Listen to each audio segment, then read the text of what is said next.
In a world obsessed with logic, goals, and productivity, we have been conditioned to always justify our actions, to have a reason, to have a plan, or even a measurable outcome. You know, but not everything meaningful in life can be rationalized. eh? Sometimes the most authentic moments arise when you act without reason. Simply for following what feels right in that instant. eh? And don't get me wrong, this is not recklessness. It is alignment, allowing intuition and presence to guide you where logic cannot. You know,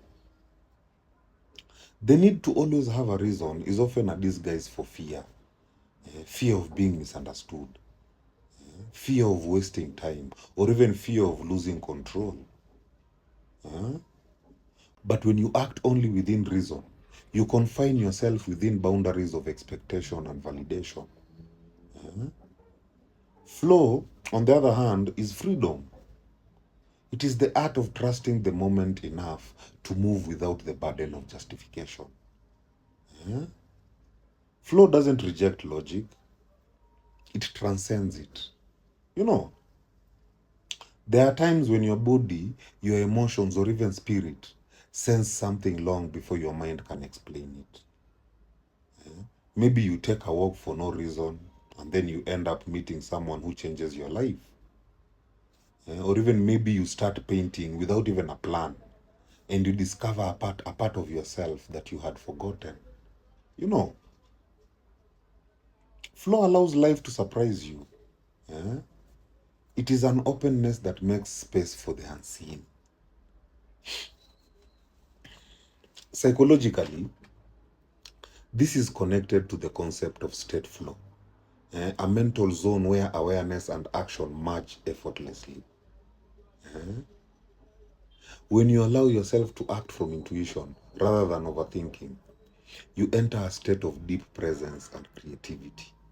You know, overanalyzing kills spontaneity. You know, spontaneity, when grounded, ignites authenticity. You know, this doesn't mean ignoring consequences, but trusting that your deeper self can guide you better than fear can. Eh? Spiritually, flow represents surrender, not to chaos, but to divine timing. You know, when you stop needing a reason for every action, you become more attuned to universal rhythm. eh? The soul doesn't move through logic, it moves through resonance. You know, flowing with what feels right is how you align with that resonance. eh? The quiet language of the universe whispering through instincts.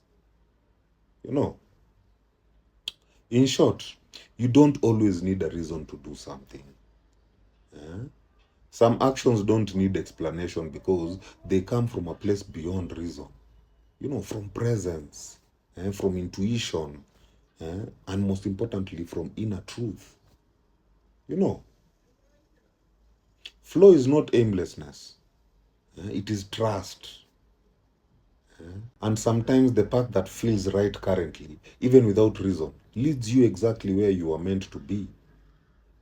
You know, my people, heal. Heal.